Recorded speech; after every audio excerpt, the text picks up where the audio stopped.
आइए दोस्तों, तो फाइनली अब हम स्टार्ट करने जा रहे हैं अपने एलएलपी एक्ट को। एलएलपी एक्ट जो कि एक छोटा सा एक्ट है, और ये जो वीडियो होंगी जो अभी हम रिकॉर्ड करने जा रहे हैं ये होगी आपकी डिटेल्ड वीडियो, मतलब ये डिटेल्ड लेक्चर्स रहेगा एलएलपी एक्ट 2008 के ऊपर। और इसके बाद जिसको मतलब कुछ वो कैटेगरी के स्टूडेंट्स हैं जिन्होंने इसको एक बार गो थ्रू किया हुआ है, तो फॉर दोज हम आएंगे एक रिवीजन वीडियो के साथ जो कि बहुत कम ड्यूरेशन में आपको एक पूरा एक्ट जो है वो अच्छे से रिवाइज करा देगा। उस वीडियो की भी हम शुरुआत करेंगे, बट इसको कंप्लीट करने के बाद this is the detailed one. आपने अगर कवर किया हुआ है तो भी आप इससे पढ़ सकते हैं, और अगर आप फर्स्ट टाइम पढ़ रहे हैं तो नो डाउट आपको इससे पढ़ना चाहिए। ठीक है सर, ये एक छोटा सा एक्ट है, अगर आप इसको देखेंगे तो अराउंड 49 पेजेस के अंदर ये एक्ट जो है वो आपका खत्म हो गया है। 49 पेजेस के अंदर ये एक्ट आपका खत्म हो गया है, तो बहुत ही छोटा सा एक्ट है, बट क्योंकि ये हमारा इंस्टीट्यूट इसकी बहुत इंपॉर्टेंस देता है। सर क्यों इंपॉर्टेंस देता है? क्योंकि ये एक है नया एक्ट, 2008 में आया, 31 मार्च 2009 से ये एप्लीकेबल हुआ सभी के ऊपर। तो आप कह सकते हैं कि अभी जहां की आप इतने पुराने पुराने एक्ट्स पढ़ते हैं उसके कंपैरिजन में ये एक काफ़ी नया एक्ट है, और हमारा जो इंस्टीट्यूट है वो कहता है कि इसके बारे में आपको डिटेल्ड आइडिया होना चाहिए। एक और रीज़न है कि जब आप अपने कोर्स को कंप्लीट करेंगे, आप एक प्रोफेशनल बन के बाहर निकलेंगे, तो आप पाएंगे कि रियल वर्ल्ड में इसकी बहुत डिमांड है। मतलब कि लोग जानना चाहते हैं कि क्या है पार्टनरशिप। कोई काम स्टार्ट करना चाहता है तो वो उससे पहले आपसे पूछता है कि साहब पार्टनरशिप क्या होता है, किस किस तरीके से हम पार्टनरशिप कर सकते हैं, पार्टनरशिप एक्ट विद एग्रीमेंट भी कर सकते हैं, और क्या आपके स्टैट्यूट्स के अकॉर्डिंग भी कोई एक्ट है जो कि इसको रेगुलेट करता है। ये एलएलपी जो मार्केट में बहुत चल रही है, ये क्या होता है। आप एलएलपी ओपन करें या फिर आप एक प्राइवेट लिमिटेड कंपनी ओपन करें या फिर आप एक पब्लिक लिमिटेड कंपनी ओपन करें, मतलब क्या हुआ कि इससे जुड़े हुए कई सवाल हैं जो रियल वर्ल्ड में पूछे जाते हैं किसी भी प्रोफेशनल से, उनके क्लाइंट्स के द्वारा या फिर किसी भी नॉन पर्सन के द्वारा। ठीक है, अब आपको इसके बारे में आइडिया होगा तभी जाके आप रिप्रेजेंट कर पाओगे और बता पाओगे कि साहब ये होता क्या है। तो इसलिए इसकी इंपॉर्टेंस काफ़ी ज़्यादा बढ़ जाती है।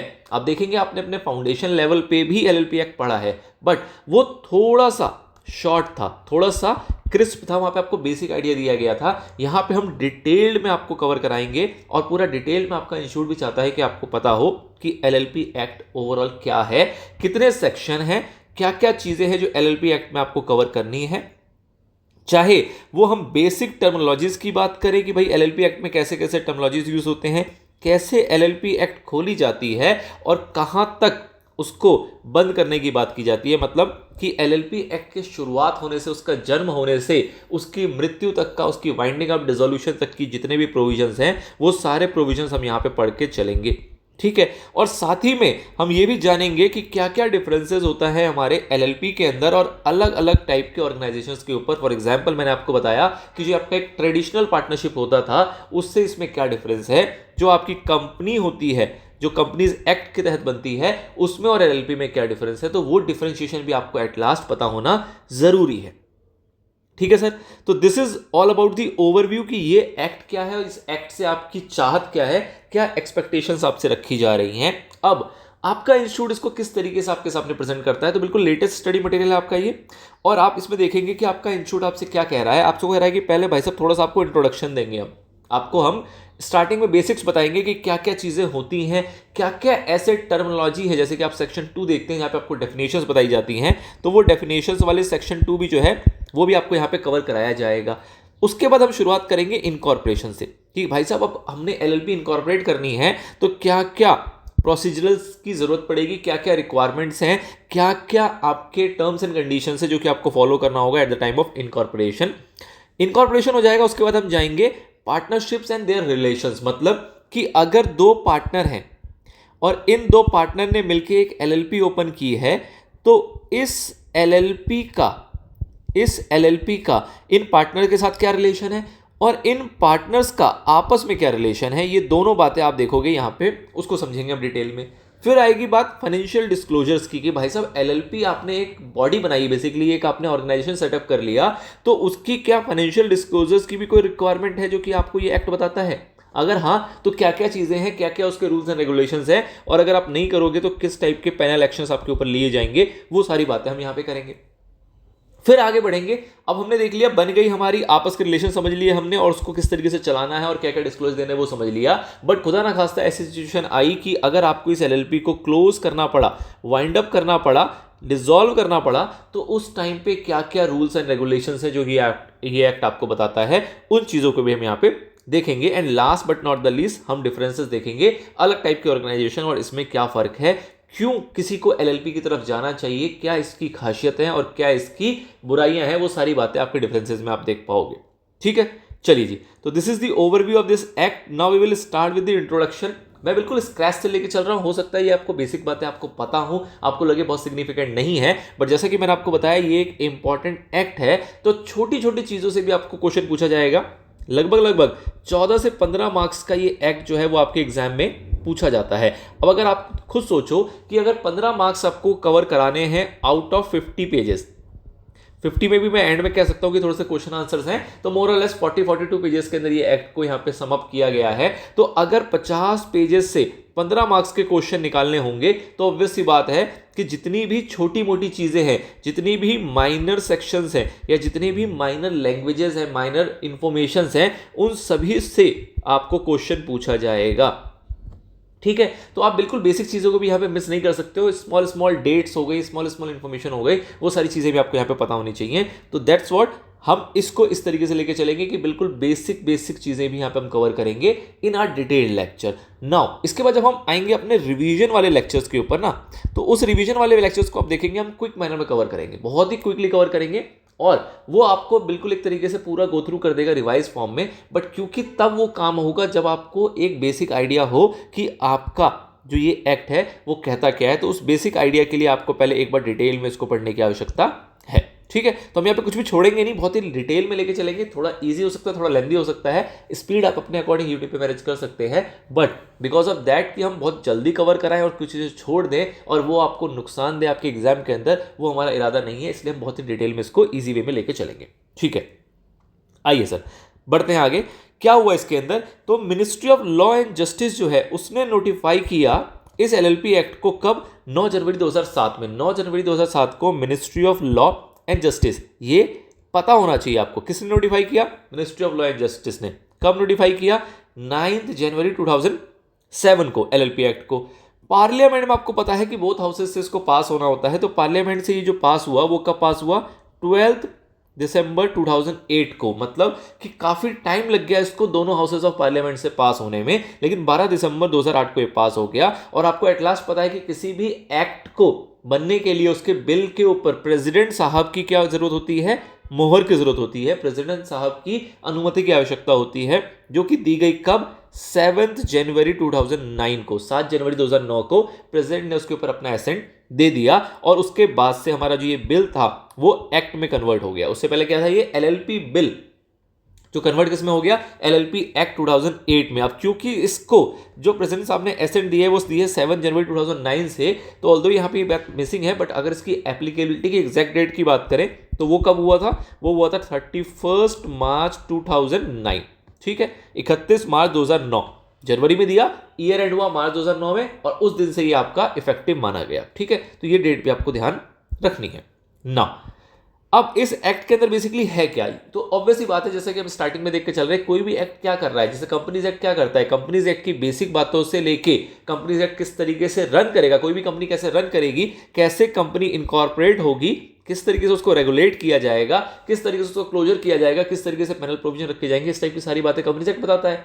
In same fashion LLP act भी क्या करता है, वो सारे प्रोविजंस देता है किस चीज के, फॉर्मेशन के, किस तरीके से रेगुलेट करना है एलएलपी को उसको, और साथ ही में उससे रिलेटेड जितने भी मैटर्स हैं उन सभी के बारे में ये बता के चलता है अपने को एक्ट। ठीक है, तो बहुत ही बेसिक है कि अगर भाई एलएलपी एक्ट है तो क्या करेगा, एलएलपी एक्ट के जन्म होने से एलएलपी एक्ट के मृत्यु तक की जितने भी प्रोविजंस हैं वो सारी बातें, और इससे जुड़ी हुई कोई अगर इंसिडेंटल बातें भी हैं तो वो भी कौन बताएगा, हमारा एलएलपी एक्ट बता के चलेगा। ठीक है सर, कितने सेक्शन है सर एलएलपी एक्ट के अंदर, तो एलएलपी एक्ट के अंदर टोटल 81 सेक्शंस हैं, जिसमें से सेक्शन नंबर 81 को क्या कर दिया गया है, हटा दिया गया है। कब से, 1 अप्रैल 2022 से। मतलब सेक्शन इनिशियली रखा तो गया था लेकिन आज के टाइम पे हटा दिया गया, बट स्टिल अगर आपसे पूछा जाए कि टोटल सेक्शन कितने हैं तो आपको बताना है 81, आउट ऑफ विच एक ओमिट हो गया है, तो इफेक्टिव सेक्शन आपके कितने बच जाते हैं, 80।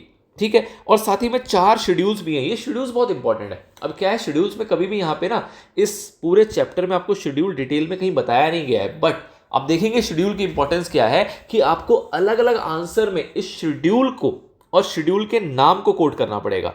जो भी ये 4 के 4 शेड्यूल है, first schedule, second schedule, then third schedule and fourth schedule, ये चारों शेड्यूल के नाम आपको ध्यान रखना जरूरी है। इन डिटेल में इसमें जाने की जरूरत नहीं है। क्यों? क्योंकि ये शेड्यूल्स हैं, एक्ट का पार्ट है, बट एक्ट के अंदर कवर्ड नहीं है। और इसको आपका इंस्टीट्यूट आपको बहुत एम्फेसिस नहीं करता है कि आपको इस शेड्यूल के बारे में पता हो, बट आपको इतना बेसिक पता होना जरूरी है कि कौन सा शेड्यूल जो है वो किस चीज के लिए है, किस चीज के लिए किस शेड्यूल को बनाया गया है। ठीक है, क्या समझ में आया? 81 सेक्शन से 4 शेड्यूल है। पहला शेड्यूल किस बारे में बात करता है? पहला शेड्यूल बात करता है कि भैया क्या राइट्स एंड ड्यूटीज होंगे किसके?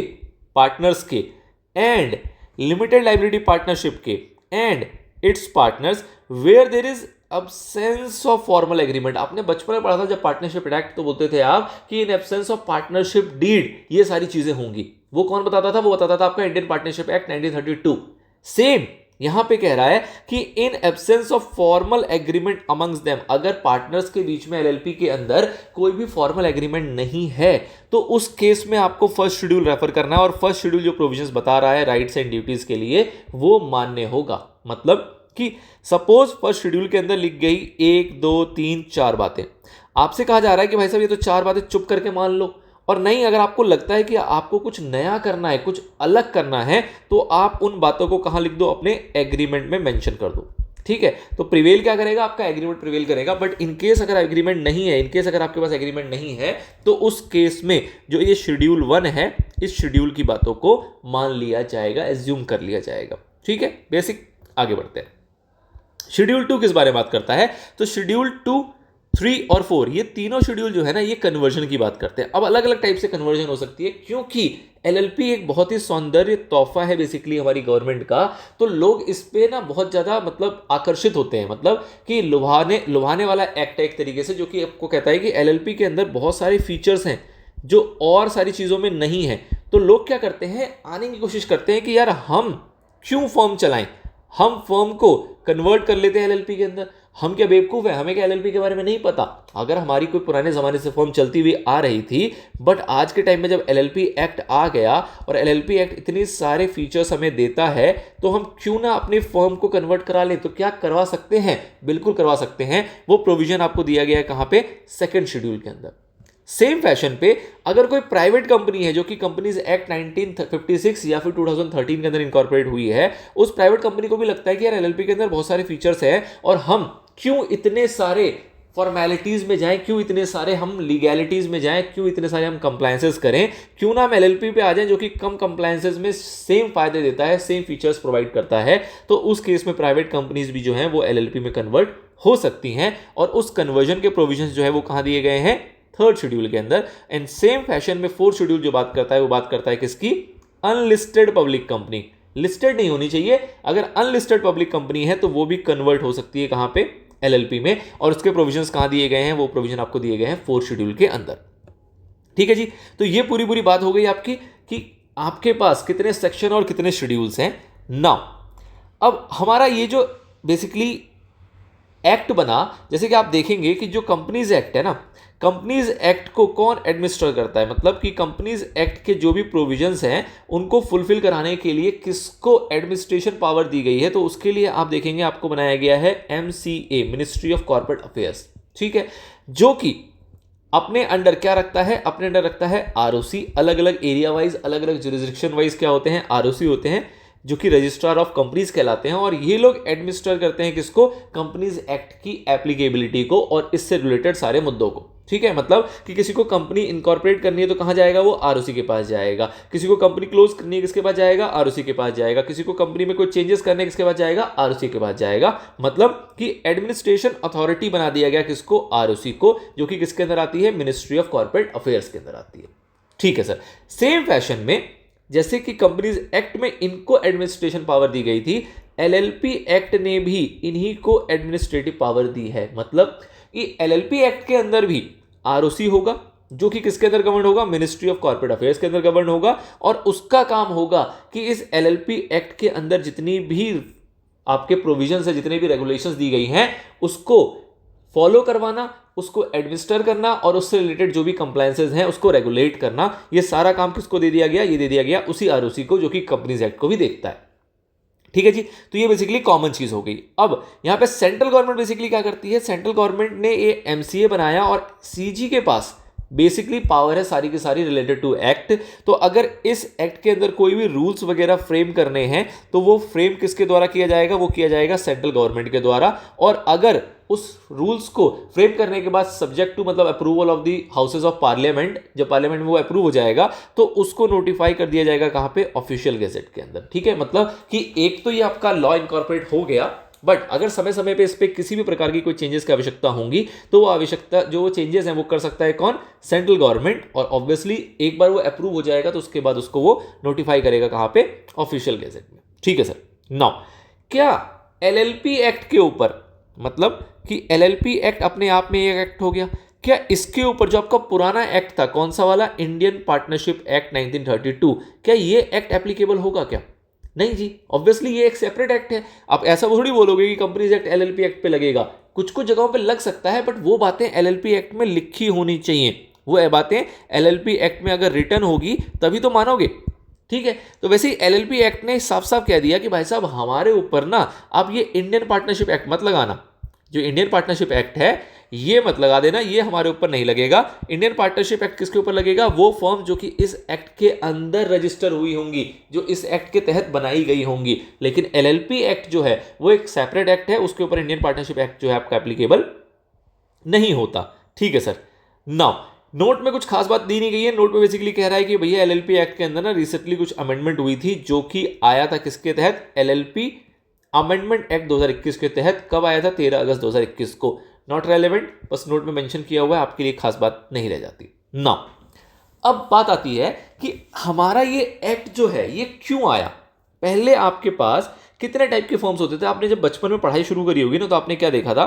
आपने देखा था क्या कि आप किसी भी बिजनेस को स्टार्ट जब करते हो तो किस किस तरीके से स्टार्ट कर सकते हो? तो आपको बचपन में बताया गया 3 तरीके। कौन से 3 तरीके से बताए गए थे सर? एक तो कहा जाता है कि आप सोल प्रोप्राइटरशिप के थ्रू जा सकते हो। दूसरा आपसे कहा जाता है कि अगर आप एक से अधिक हो तो आप पार्टनरशिप स्टार्ट कर सकते हो। और तीसरा आपको बताया गया था कि आप कंपनी स्टार्ट कर सकते हो। अगर आप बचपन की अपनी अकाउंट्स की क्लास याद करोगे तो उसके अंदर आपको इस तरीके से पढ़ाया जाता था कि जो बिजनेस फॉर्म है वो कितने तरीके के होते हैं? वो आपके 3 तरीके के होते हैं। सोल प्रोप्राइटरशिप जिसमें आपको फाइनल अकाउंट वगैरह बनाना सिखाया गया, फिर पार्टनरशिप आया जिसके अंदर आपको इसकी अकाउंटिंग सिखाई गई, और फिर आपके कंपनीज आए जहां पे कंपनीज के बारे में आपको अकाउंट्स में बताया गया था। ठीक है सर। अब जब ये सारी चीजें ऑलरेडी अवेलेबल थी, सोल प्रोप्राइटरशिप के लिए कोई दिक्कत ही नहीं थी, कोई एक्ट की जरूरत ही नहीं है। पार्टनरशिप एक्ट आपका इंडियन पार्टनरशिप एक्ट 1932 से चल रहा था, कंपनीज एक्ट आपका कंपनीज एक्ट 2013 से चल रहा था। तो क्या जरूरत पड़ी इस एलएलपी को लाने की? क्या आवश्यकता पड़ी इस एलएलपी को लाने की? ये बहुत इंपॉर्टेंट सवाल है। अब इस सवाल का जवाब क्या है? तो आप देखोगे कि ये जो आपका पार्टनरशिप एक्ट था ना, इसके अंदर कुछ कमियां थी, और जो ये कंपनीज एक्ट थी इसमें कुछ मुनाफे थे, मतलब कि इसमें कुछ फायदे थे। बट इन फायदों के लिए यहां पे जो कंप्लायंसेज है ना वो काफी ज्यादा थी। जो आपकी कंप्लायंसेज हैं वो काफी ज्यादा थे। किसके अंदर? कंपनीज एक्ट के अंदर। कंपनीज एक्ट में बड़े सारे फायदे हैं कि भैया कंपनी बना लोगे तो ये सारे आपको फीचर्स मिलते हैं, ये सारे आपको बेनिफिट्स मिलते हैं, लेकिन उसके लिए आपको बहुत सारे कंप्लायंसेज करने पड़ते हैं। और पार्टनरशिप के अंदर आपको बहुत सारे फीचर्स ऐसे हैं जो कि कंपनीज एक्ट में मिलते हैं बट पार्टनरशिप एक्ट में नहीं मिलते, जिसके वजह से ये बहुत ज्यादा ग्रो नहीं कर पाता। ठीक है। अब इसकी कमियां, इसकी अच्छाइयां और साथ ही में इसके कंप्लायंस से ज़्यादा की कमी, इन कमी और अच्छाइयों को एक मिक्स करके एक नया मॉडल तैयार किया गया जिसको हम कह रहे हैं क्या?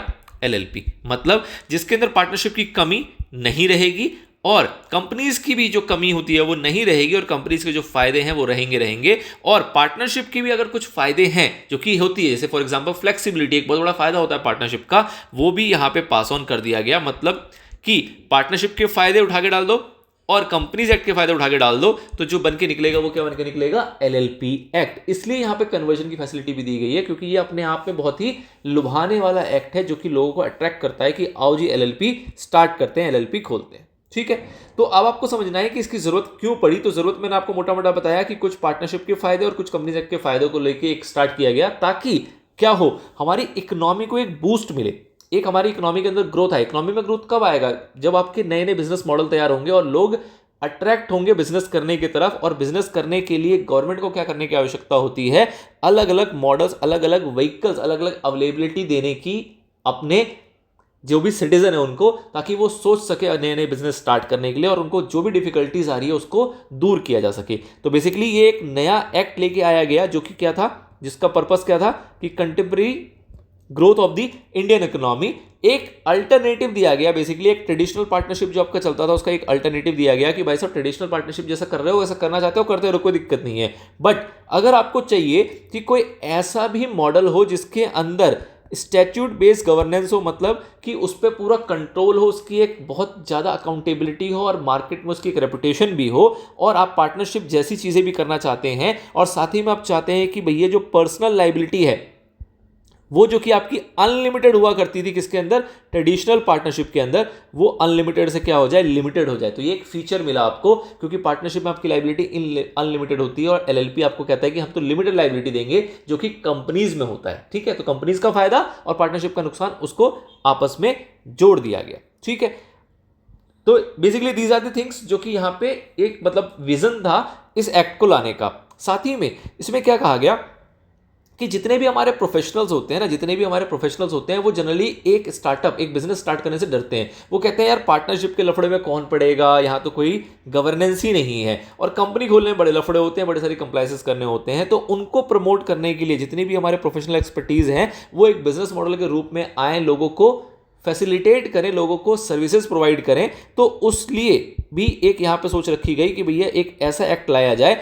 जो कि फ्लेक्सिबल भी हो, इनोवेटिव भी हो और एफिशिएंट मैनर में सर्व कर सके किसको, जो भी हमारे इस टाइप के ऑर्गेनाइजेशन को सेटअप करना चाहते हैं उनको किसी टाइप की भी दिक्कत ना हो। ठीक है, अल्टरनेटिव व्हीकल है ये तो हमें पता चल ही गया। लिमिटेड लाइबिलिटी होती है इसके अंदर, ये दूसरा फीचर आ गया। फ्लेक्सिबिलिटी होती है। सर फ्लेक्सिबिलिटी का क्या मतलब है, कंपनीज के अंदर क्या होता है ना कि कंपनीज के अंदर वो फ्लेक्सिबिलिटी नहीं होती, क्योंकि वो आपका कंपनीज एक्ट जो है वो पूरा पूरा मॉनिटर कहता है। वो कहता है भाई साहब कंपनी तो यूं ही चलेगी, मतलब कि जो एक्ट के अंदर लिखा है उसी बातों को फॉलो करके आपको चलाना पड़ेगा। आप उसके अंदर अपने अकॉर्डिंगली टर्म्स एंड कंडीशंस नहीं बना सकते कंपनीज के अंदर।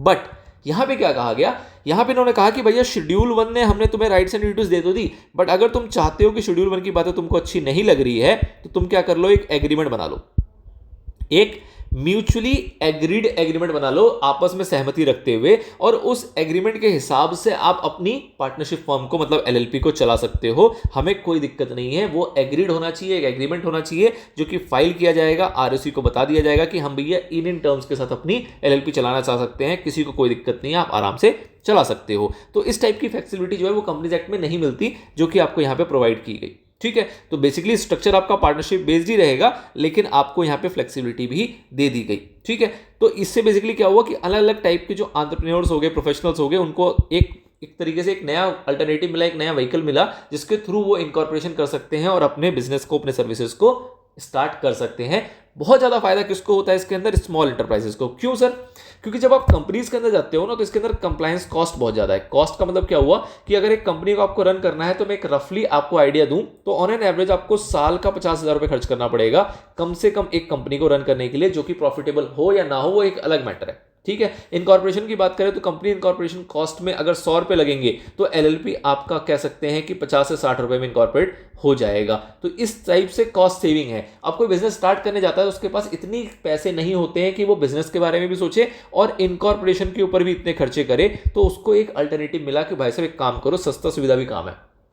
पार्टनरशिप की तरफ वो क्यों जाता था, क्योंकि यहां तो पैसे लगते ही नहीं थे, एग्रीमेंट बनाया, काम खत्म, चालू हो गया जी बिजनेस करना। बट ये बहुत ज्यादा रिलायबल नहीं था और इसके अंदर बहुत सारी दिक्कतें थी, और सबसे बड़ी दिक्कत थी कि यहाँ पे लाइबिलिटी जो होती थी वो क्या होती थी, अनलिमिटेड होती थी। ठीक है, अब हमें डर लगता था भैया अनलिमिटेड लाइबिलिटी तो दिक्कत है, हमारा घर बेच के भी हमारा बिजनेस का नुकसान हुआ तो चुकाना पड़ेगा।